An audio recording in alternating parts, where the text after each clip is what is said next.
this is the practice test for AWS Certified Solution Architect Associate. So I will review the questions set for the practice test 1. So first question is, junior scientist working with the Deep Space Research Laboratory at NASA is trying to upload a high resolution image of a nebula in Amazon S3. The image size approximately 3 GB. The junior scientist is using S3 Transport Accelerator S3TA. For faster image upload, it turns out the S3TA did not result in accelerating the transfer. Given the scenario, which of the following correct regarding the charges for the image transfer?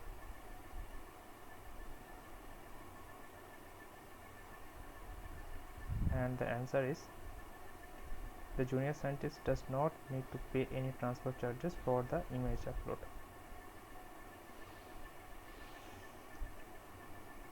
And the explanation is, the junior scientist does not need to pay any transfer charges for the image upload. There are no S3 data transfer charges when the data is transferred in from the internet. Also, with the S3TA, you pay only for the transfer that are accelerated. Therefore, junior scientist does not need to pay any transfer charges for the image uploaded because the S3TA did not result in any accelerated transfer. So the use of the S3 transfer action is generally not using in this kind of upload. So there is small notes like Amazon S3 transfer accelerator can speed up to certain transfer to and from Amazon S3 by as much as 50 to 500% for the long distance transfer of large object. S3TA improve the transfer performance by routing the traffic through the Amazon CloudFront globally distributed edge location and over AWS backbone network, and by using network protocol optimization.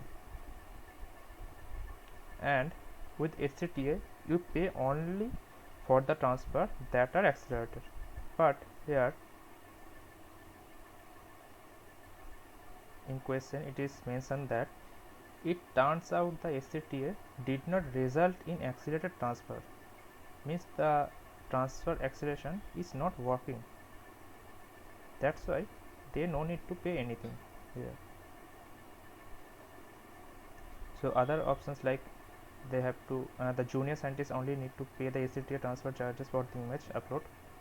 So though the S3TA did not result anything to transfer to accelerated transfer, so there is no need to charge anything. Okay. And the question number 2 is, a company has multiple EC2 instances operating in a private subnet which is part of a custom VPC. These instances are running an image processing application that need to access image stored on S3.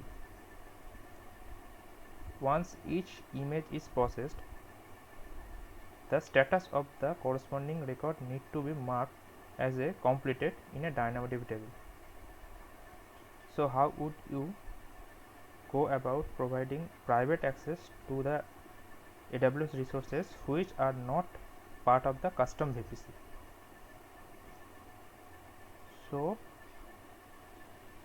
So here the question is like, we need to give the access for DynamoDB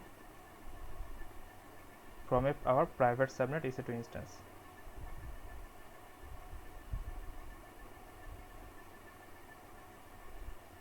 So the creating separated, the first option was create a separated gateway endpoint for S3 and DynamoDB each. Add two new target entry for those two gateway endpoint in the route table of the custom VPC. And the second option was create a separated interface endpoint for S3 and DynamoDB each, then connect to those services using a private IP address. Third option was create a gateway endpoint for a DynamoDB table and add it a target in the route table for the custom VPC. Create an interface endpoint for S3, then connect to the S3 service using the private IP address. And fourth option was create a gateway endpoint for S3 and it as a target in the route table for the custom VPC. Create an interface endpoint for DynamoDB and then connect the DynamoDB service using the private address.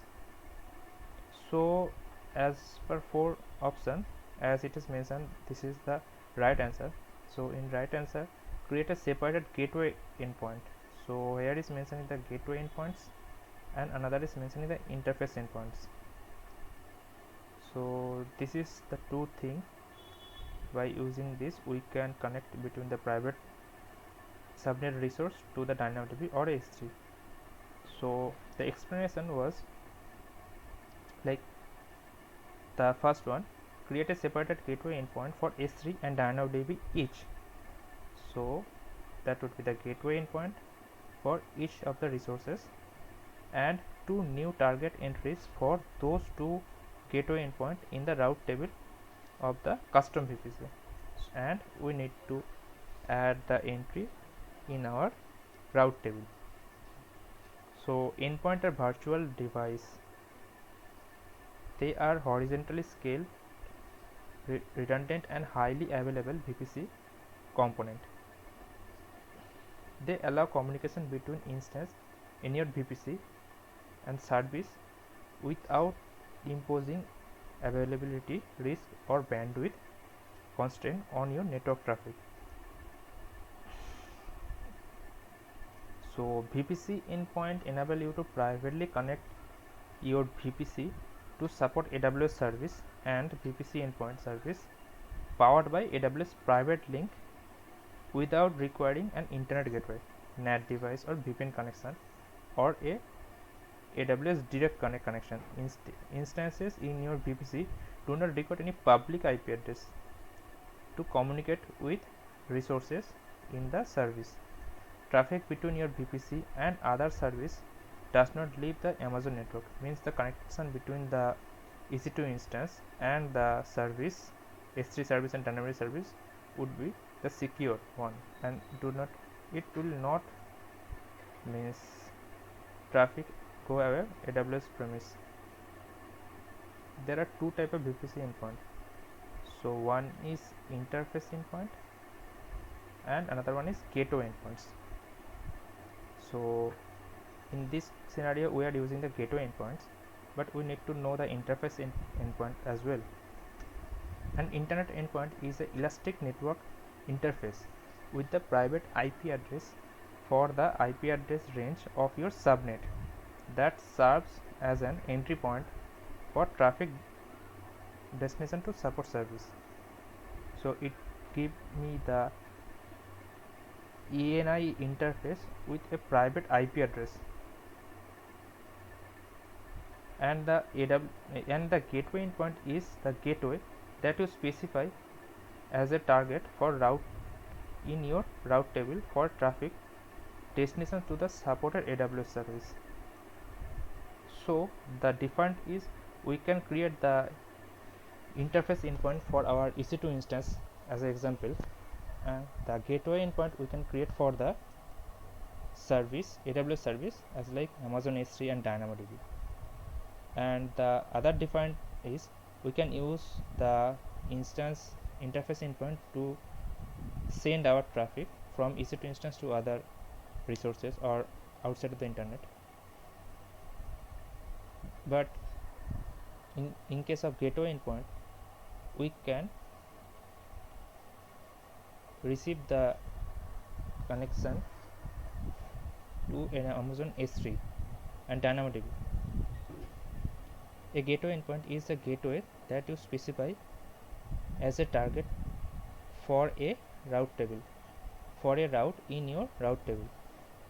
for a traffic destination. Means when we specify the gateway endpoint to our route table for a specific service, then our all connection for the specific service will follow that particular path or network. It not follow any public connectivity, which can be possible, but it will always follow the private path, private gateway endpoint connectivity.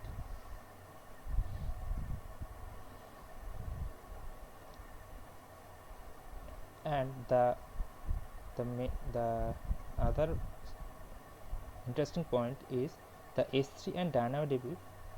Both the resource are not supporting the interface endpoint. So those three options means will be incorrect.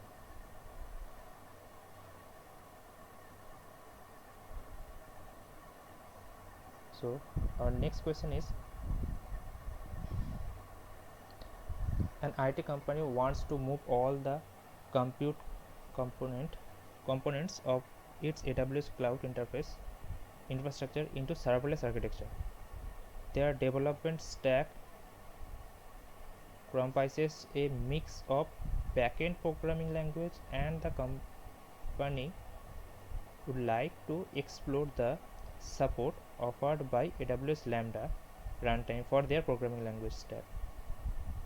Can you identify the programming language supported by the Lambda runtime? So Lambda runtime, Lambda only support, so Lambda support only in the mention drop down mention options Go and C# or .NET. Currently Lambda is not supporting R, C and PHP.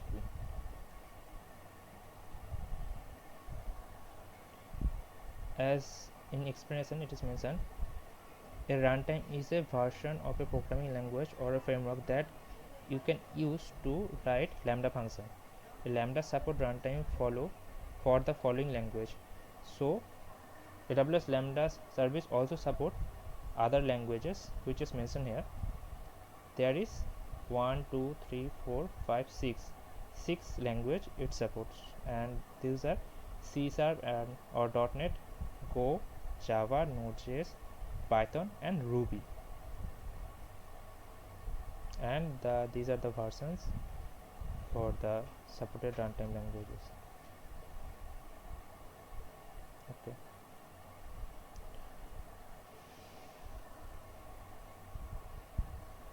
So question number 4. A leading car maker would like to build a new car as a sensor service by leveraging fully serverless components that are provisioned and managed automatically by AWS.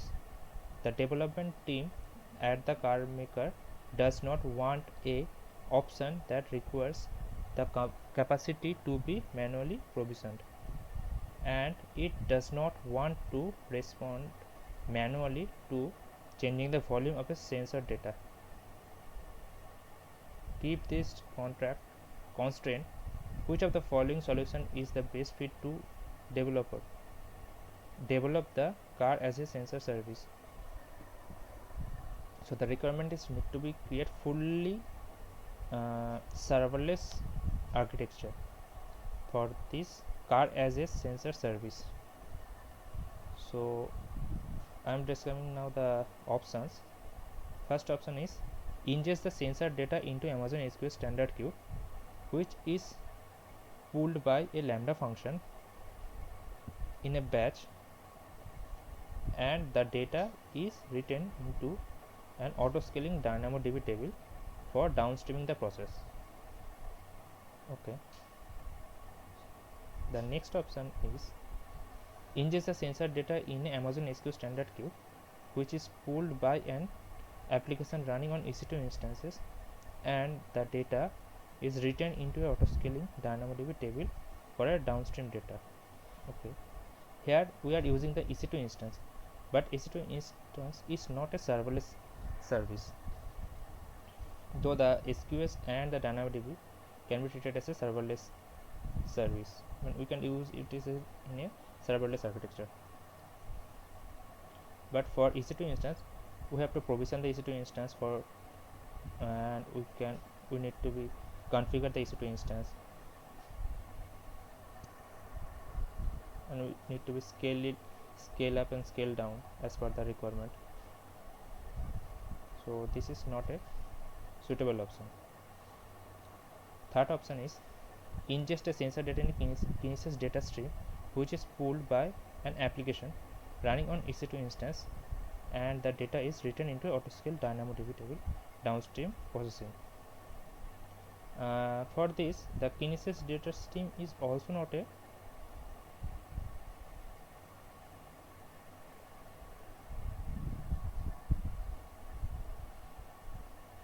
serverless friendly, because Kinesis data stream required to create the shard, and we need to be mention the shard in producer and consumer, as it is a looks like the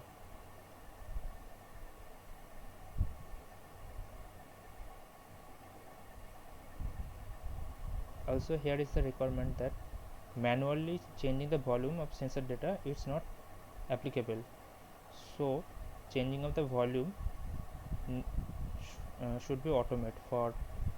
So the Kinesis data stream, the volume of the data, if volume of the data will be changed, for this we may need to change the shard configuration as well. So this treat to be as a some not a suitable for the serverless architecture. Also the EC2 instance here also mentioning, so this is the same.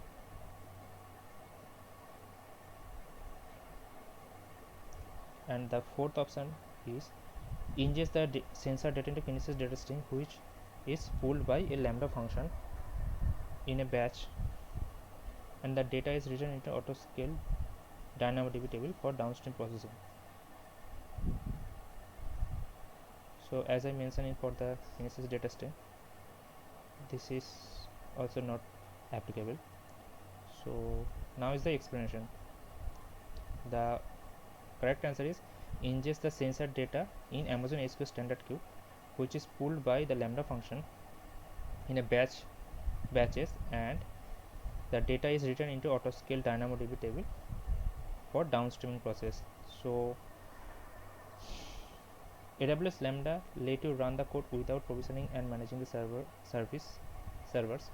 You pay only for the compute time you consume, and the Amazon SQS queue service is fully managed message queue service that enable you to decouple and scale microservices, distributed system, and serverless application. SQS offer two types of message queue. Standard queue offer maximum throughput, best effort ordering, and at least once delivery confirmation.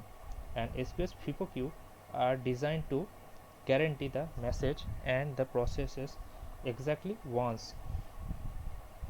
Means for FIFO queue, there each message will be processed one time. So in the exact order will be maintained for the FIFO queue.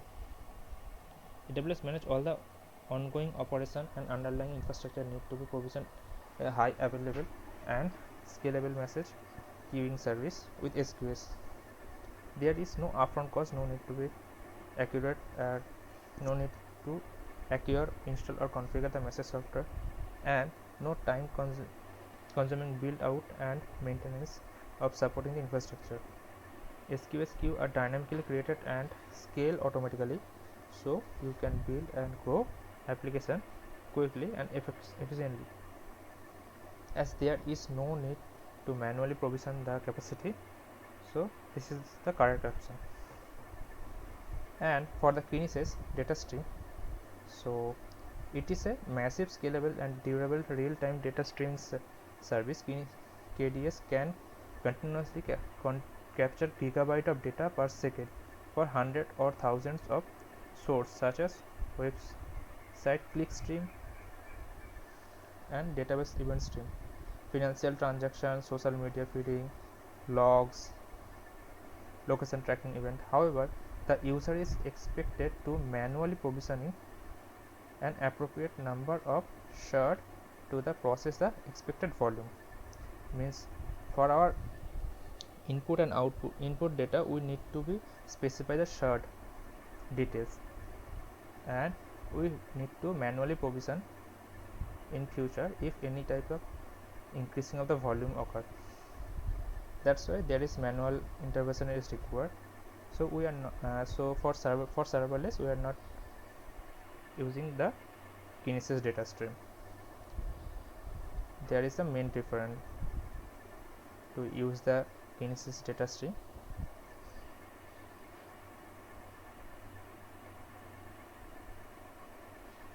Okay.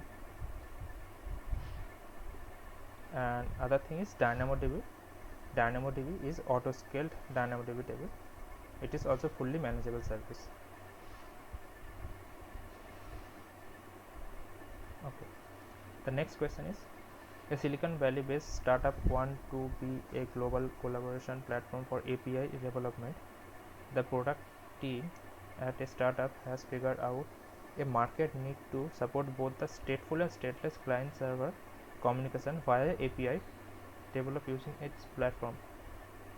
You have been hired by the startup and AWS solution architecture to build a proof of concept to fulfill this market need using an AWS API gateway. So which of the following would you recommend it to startup? So there is 4 options. First option is API gateway create a RESTful API that enables stateless client server communication, and API gateway also create a WebSocket API that adhere to WebSocket protocol, which enables stateful full duplex communication between the client and server. Okay. API gateway create RESTful API that enables stateless client server communication, and API gateway also create WebSocket API that adhere to the WebSocket protocol, which enables stateless full duplex communication between the client and server.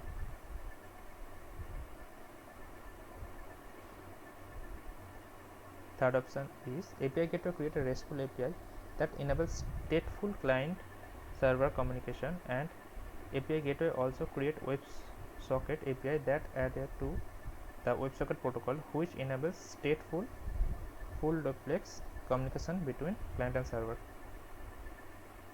And fourth option is API gateway create RESTful API to enable stateful client server communication, and API gateway also create a WebSocket API that adhere to the WebSocket protocol, which enable stateless full duplex communication between the client and server. So the correct answer is API gateway create RESTful API that enable stateless client server communication with the using of RESTful API, and create WebSocket that adhere to the WebSocket protocol using enable stateful full duplex communication. So API gateway fully managed server service that make it easy for developer to create, publish, maintain, monitor and secure API and any scale. API act as the front doors for application to access data, business logics, functionalities for your backend service, which using API gateway you can create RESTful API and WebSocket API that enable real-time two-way communication application.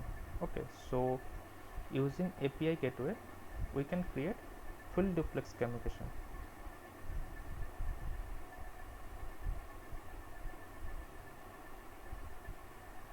So then API gateway create RESTful API that are HTTP based, enables stateless client server communication,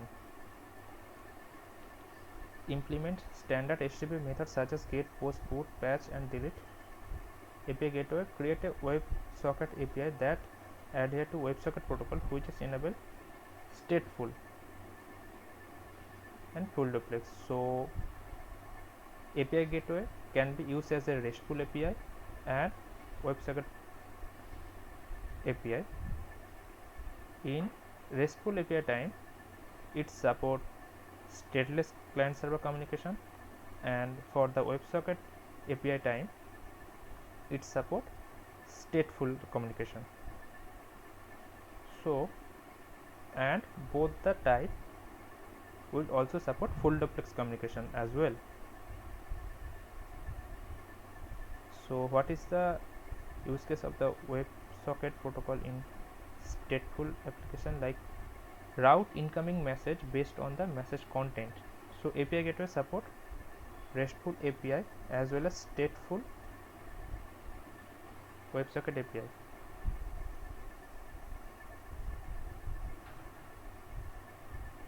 Other options are wrong.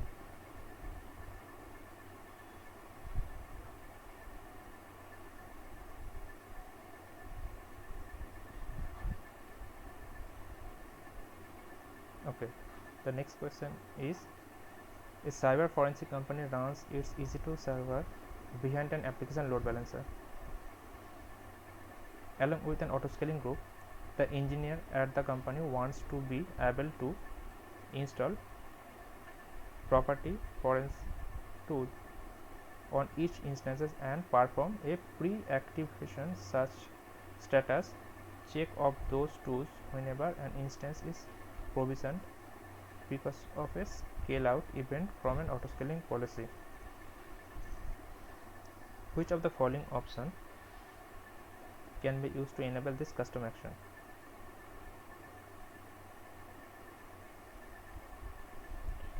So the requirement is: a cyber forensic company runs its EC2 server behind an application load balancer along with the autoscaling group. The engineer at the company wants to be able to install proprietary forensic tool on each instance and perform a pre-activation status check of those tools whenever an instance provisioned.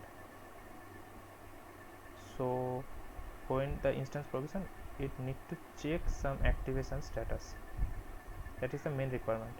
So how could I do that kind of checking from autoscaling? So the options are: use the autoscaling group schedule action to put the instance in wait state and launch the custom script in the instance that proprietary forensic tool and perform a pre-activation status check. That is not the right option, because the schedule scaling is only do the scaling of the instances, and there would be another appropriate option. And the second option is: use the EC2 instance metadata to put the instance in a wait state and launch a custom script that install the proprietary forensic tools and perform a pre-activation status check. So this is also not taking the right, not looking the right option, because it will take wait condition, and wait condition is not suitable for the any of the instances in the production environment. Third option is: use EC2 instance user data to pull the instance in a wait state and launch a custom script so that instance install the proprietary forensic tools and perform a pre-activation status check. It is also displaying the same thing. And the fourth option: use a autoscaling group lifecycle hook to put the instance in a wait state and launch a custom script that install the proprietary forensic tools and perform a pre-activation status check. So here the different is, here we are using the lifecycle hook. The use of lifecycle hook is to check the status of an instance. So in its explanation,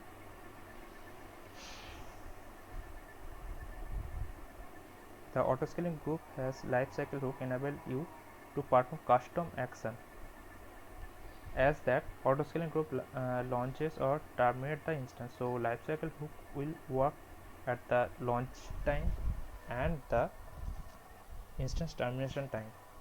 It will automatically trigger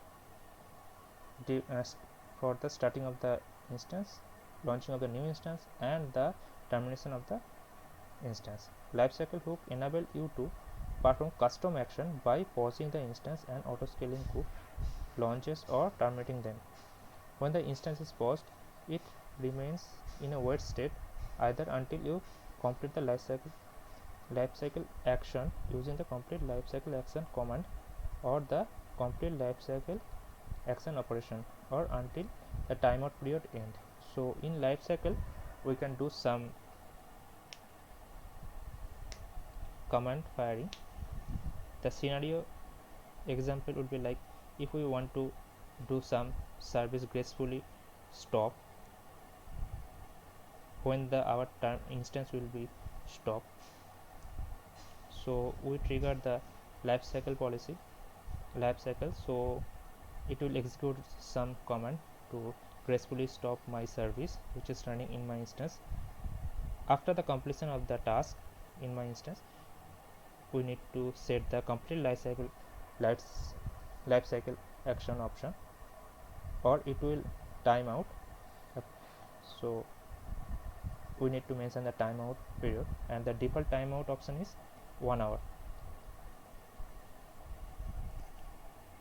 and after complete the lifecycle action, it will automatically terminate the instance.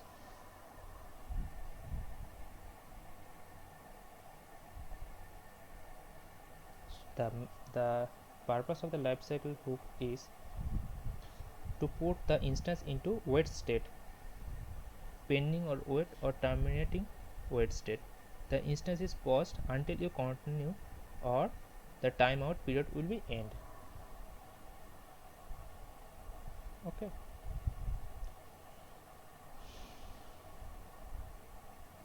Okay. Question number 7 is a software engineering intern at a e-commerce company is documenting the process flow to provisioning EC2 instances via the Amazon EC2 API.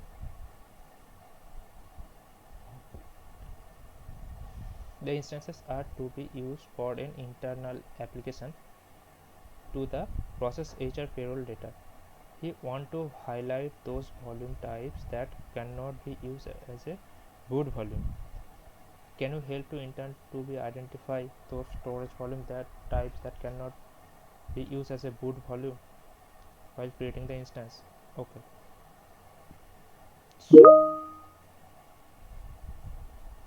So what are the instance type we cannot use as a bootable volume? So first option is instance store. As we can see in previous AWS some instance type, their pre-made instance store will become for the root device volume. So instance store can be used as a boot volume. So this option is incorrect. Okay, cold hard disk SC1. So cold hard disk is not suitable for the boot volume, and the provision IOPS this can also, and the general purpose SSD this can be used for a boot volume. Okay, and the throughput optimized hard disk type this also not used for a boot volume hard disk. So the correct answer is cold hard disk and the throughput optimized hard disk. This cannot be used as an internet root volume for any EC2 instance.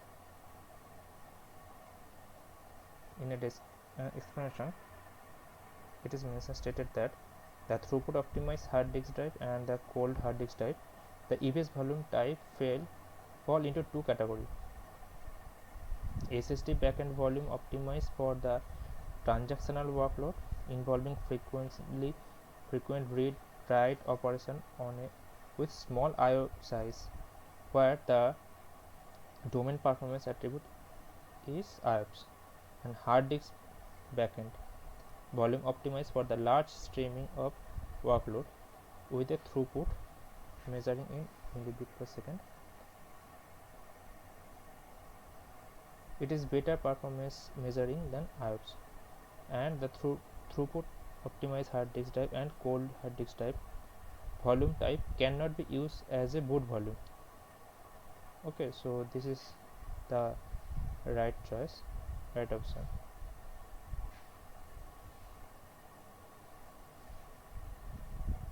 Question number 8. A biotechnology company wants to seamlessly integrate its on-premise data center with AWS cloud-based ID system, which would be critical to manage as well as scale up the complex planning and execution of every stage of its drug development process.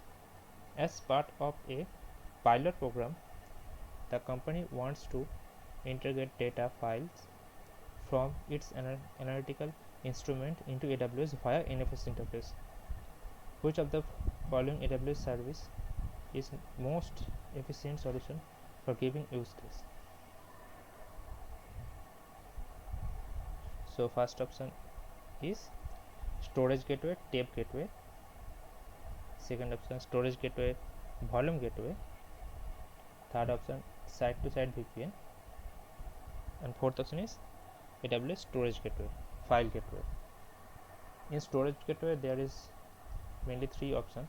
One is tape gateway, second one is volume gateway, and third one is file gateway. So as it is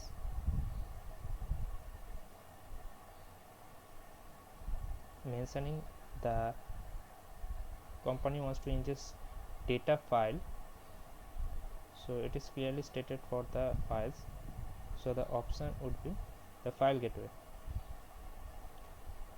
Some discussion about file gateway is Amazon Storage Gateway is a hybrid cloud storage service that gives you on-premise access to virtually unlimited cloud storage.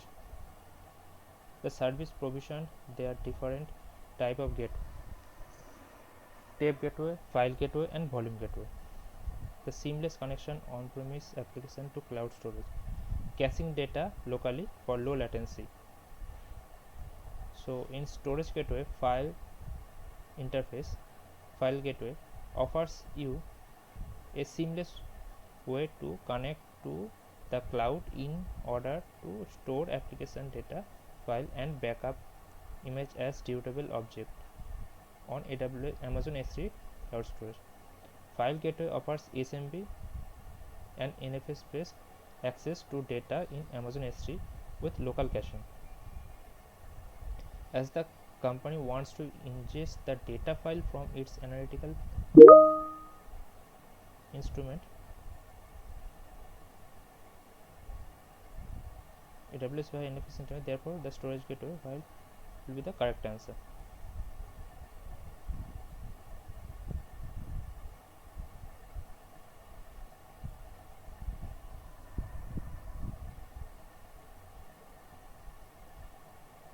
And the storage gateway service volume gateway to present cloud based iSCSI block storage volume to you on-premise application. Volume gateway does not support NFS interface.